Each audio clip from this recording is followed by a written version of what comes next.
श्री स्वामी समर्थ. स्वागत आहे तुमचं माझ्या यूट्यूब चॅनलमध्ये. आजचा दिवस तुम्हाला खूप छान सुख समाधानाचा आणि आनंदाचा जाऊ देत ही स्वामींच्या चरणी प्रार्थना करते आणि आज या नवीन व्हिडिओला सुरुवात करते. तर बघा मित्रमैत्रिणींनो, 23 एप्रिल वार गुरुवार, या दिवशी गुरुपुष्य नक्षत्र, गुरुपुष्य अमृत योग जो आहे तर तो जुळून आलेला आहे आणि हा योग सहसा जास्त करून येत नाही, परंतु आपल्याला आपल्या घरामध्ये या दिवशी काही अतिशय अत्यंत प्रभावशाली सेवा आणि उपाय देखील करायचे असतात.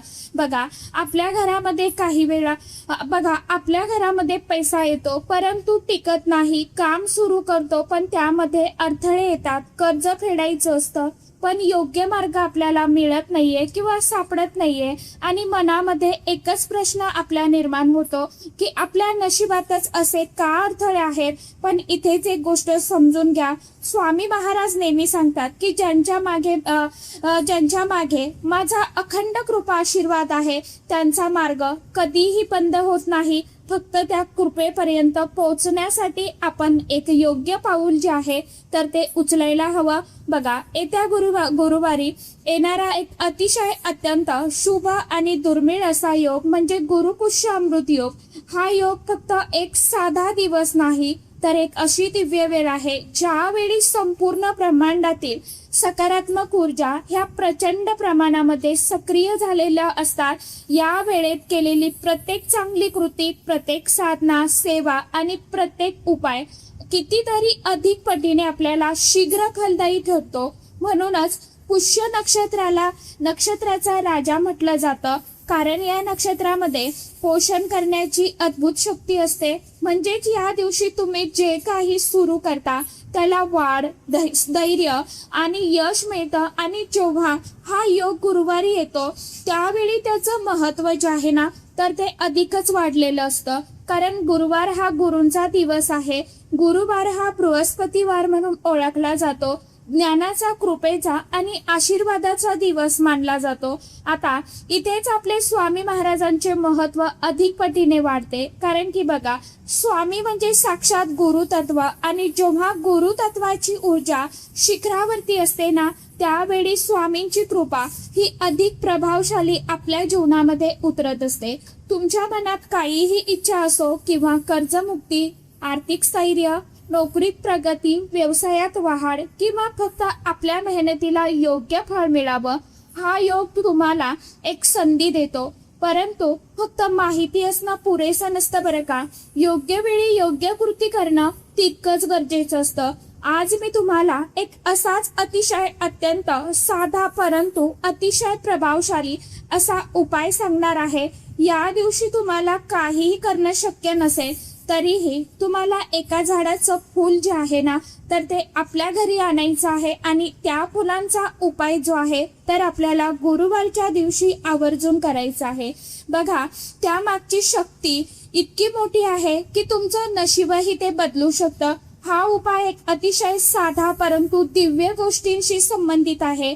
ते फूल म्हणजे एक साधं फूल, परंतु प्रत्येक फुलामध्ये एक वेगळी ऊर्जा असते. काही फुलं अशी असतात की जे देवी देवतांना अतिशय अत्यंत खूप प्रिय असतात. त्यापैकी एक विशेष फूल म्हणजे गोकर्णाचं फूल, ज्याला आपण अपराजिता या नावाने सुद्धा ओळखत असतो. म्हणूनच आपल्याला एक फूल जे आहे तर ते घरी आणायचं आहे. या फुलाचा अतिशय अत्यंत प्रभावशाली उपाय आपल्याला करायचा आहे. आता हा उपाय कशा पद्धतीने करायचा आहे, कोणत्या वेळेमध्ये करायचा आहे, याविषयीची संपूर्ण माहिती आज या व्हिडिओमध्ये मी तुमच्या बरोबर शेअर करणार आहे. त्यामुळे तुम्ही हा व्हिडिओ स्किप न करता शेवटपर्यंत नक्की बघा. चॅनलवरती तुम्ही जर हा व्हिडिओ पहिल्यांदा बघत असाल तर चॅनलला आवर्जून सबस्क्राईब करा आणि असेच नवनवीन माहितीपूर्ण व्हिडिओ बघण्यासाठी समोरील बेल आयकॉनलाही प्रेस करा. त्यामुळे काय होईल, जेव्हा कधी मी नवीन व्हिडिओ अपलोड करेल तर सर्वात अगोदर त्याचं नोटिफिकेशन तुम्हाला मिळेल आणि तुम्ही एकही व्हिडिओ मिस करणार नाही. कमेंट बॉक्समध्ये जय माता लक्ष्मी हा मंत्र सर्वांनी आवर्जून लिहा. तर बघा मित्रमैत्रिणींनो, या फुलांचं धार्मिक आणि आध्यात्मिक महत्व खूप मोठं आहे. भगवान श्री हरी विष्णुदेव आणि माता लक्ष्मी, त्याचबरोबर देवाधिदेव महादेव या सर्व देवतांना हे फूल अतिशय अत्यंत खूप म्हणजे खूप प्रिय मानलं जातं.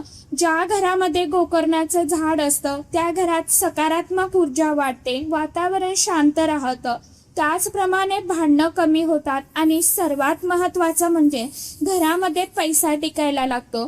कारण सुख फक्त पैसा कमवण्यामध्ये नाहीये, तर तो टिकवण्यात आहे बरं का. आता बघा, हा उपाय आपल्याला गुरुपुष्य अमृत योगाच्या ठराविक वेळेमध्ये करायचा आहे आणि ही वेळ म्हणजे गुरुवारी रात्री 8 वाजल्यापासून ते सकाळी 6 वाजून 6 मिनिटांपर्यंत हा काळ, जेव्हा त्या योगाची ऊर्जा सर्वाधिक सक्रिय झालेली असते. सर्वप्रथम सकाळी लवकर उठून आपल्याला स्वच्छ स्नान करायचं आहे. दिवसभर आपल्याला नामस्मरण करायचं आहे स्वामीचं. आपलं मन जे आहे तर ते शांत ठेवा, घाई करू नका. कारण हा उपाय म्हणजे केवळ कृती नाही तर एक साधना आहे. स्नान केल्यानंतर देवघरासमोर जाऊन स्वामी महाराजांना नमस्कार करा, मुजरा करा, त्यांच्या समोर बसून नाकासनी करा. श्री स्वामी समर्थ हा मंत्र किमान 108 वेळा जप करा. यानंतर गोकर्णाचं एक ताजं फूल घ्या, त्या फुलावरती गंगाजल किंवा स्वच्छ पाणी थोडंसं शिंपडा, म्हणजे त्याची शुद्धी होईल. आता एक स्वच्छ लाल रंगाचा कपडा घ्या आणि तो माता लक्ष्मी समोर आपल्याला अंथरून घ्यायचा आहे. त्या कपड्यावरती गोकर्णाचं फूल ठेवा. यानंतर दिवा धूप जो आहे तर आपल्याला लावून घ्यायचा आहे. आपल्याला प्रकाश म्हणजे ऊर्जा, दिव्यामुळे उपायांची शक्ती जी आहे ना तर ती वाढत असते. शक्य असेल तर आवर्जून शुद्ध तुपाचा दिवा लावा.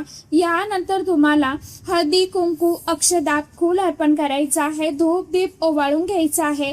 यानंतर शक्य असेल तर महालक्ष्मी अष्टकम 16 वेळा, कनकधारा स्तोत्रम 1 वेळा, श्री सुक्तम 16 वेळा, नाही जमलं तरी एक वेळा का होईना आपल्याला ह्या सेवा ज्या आहेत तर आवर्जून करायच्या आहे. त्याचप्रमाणे 1 वेळा ओम नमो भगवते वासुदेवाय नमः या मंत्राचं आपल्याला जप करायचं आहे, स्मरण करायचं आहे. फक्त स्वामींचं नामस्मरण करा. आता यानंतर दोन्ही हात जोडून मनापासून प्रार्थना करा. तुमच्या मनातील प्रत्येक गोष्ट स्पष्टपणे सांगा देवांना. शब्द नाही, भावना समजतात बरं का. यानंतर ते फूल एका लाल रंगाच्या कोऱ्या कापडामध्ये बांधून एक छोटीशी पोटली तयार करा. ही जी पोटली आहे तर थोडा वेळापुरती आपल्याला माता लक्ष्मी समोरच ठेवायची आहे. त्यानंतर आपल्याला परत एकदा धूप दीप ओवाळून नमस्कार करून मनोभावे ती आपल्याला पोटली जी आहे तर ती उचलून घ्यायची आणि तिजोरी किंवा कपाट किंवा मग तुम्ही जिथे कुठे पैसे ठेवता त्या ठिकाणी ही पोटली तुम्हाला ठेवायची आहे. म्हणजे तुमच्या श्रद्धेचं प्रतीक आहे. यानंतर काय करायचं, फक्त आपल्याला विश्वास जो आहे ना तो दृढ ठेवायचा आहे. दररोज त्या पोटलीला हात लावण्याची गरज नाही. फक्त रोज स्वामींचं नाव घ्या, मनात श्रद्धा ठेवा. हळूहळू तुम्हाला घरामध्ये नक्कीच बदल झालेले आहे तर ते जाणवायला सुरुवात होईल. तुमचे निर्णय जे आहेत तर ते नक्कीच सुधारतील. घरामध्ये खर्च जे आहेत तर ते कमी होतील आणि नवीन संधी ज्या आहेत तर त्या तुम्हाला चालून येतील. लक्षात ठेवा, हा उपाय जादू नाही, हा एक मार्ग आहे. हा एक आपला छोटासा प्रयत्न आहे. आपल्या कष्टाला, मेहनतीला आपल्या नशिबाची साथ मिळावी म्हणून हा उपाय आपण जो आहे तर तो पूर्ण श्रद्धेने आणि मनापासून करायचा आहे आणि प्रयत्न आणि स्वामींची कृपा यांना एकत्र आणतो. जेव्हा हे तीनही एकत्र येतात ना त्यावेळी बदल जे आहेत तर ते निश्चित होतात. जर तुम्ही हा उपाय मनापासून केला ना तर तुमच्या आयुष्यामध्ये, जीवनामध्ये सकारात्मक बदल जे आहे तर ते झालेले नक्कीच तुम्हाला दिसायला सुरुवात होईल. अचानक संधी तुम्हाला मिळेल. अडकलेली, रखडलेली जी काही तुमची कामं आहे तर ती हळूहळू मार्गी लागतील आणि आर्थिक मदत मिळणं सुरू होईल.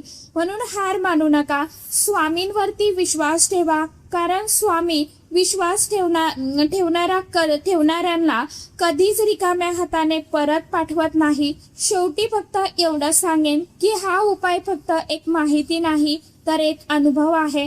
आता वेळ आहे तो अनुभव तुम्ही स्वतः घेण्याची. आता उपाय आपण किती श्रद्धेने आणि किती मनापासून करतोय हे देखील तितकंच महत्वाचं आहे.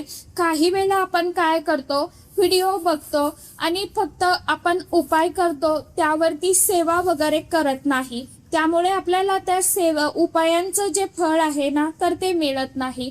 आपण एखाद्या वेळी उपाय करतो तर त्यावरती जी काही सेवा असते तर ती सेवा करणं देखील तितकंच गरजेचं असतं. तर सेवेमुळे काय होत असतं तर आपल्या घरामधलं वातावरण जे आहे तर ते सकारात्मक होत असतं. आपल्या घरामध्ये एक सकारात्मक लहरी ह्या ऍक्टिव्ह होतात. माता लक्ष्मी आपल्या घरामध्ये प्रवेश करत असते आणि नुसतं आपल्या घरामध्ये पैसा असणं हे एक सुख नाही, कारण की घरामध्ये तितकी शांतता असणं सुद्धा महत्वाचं आहे.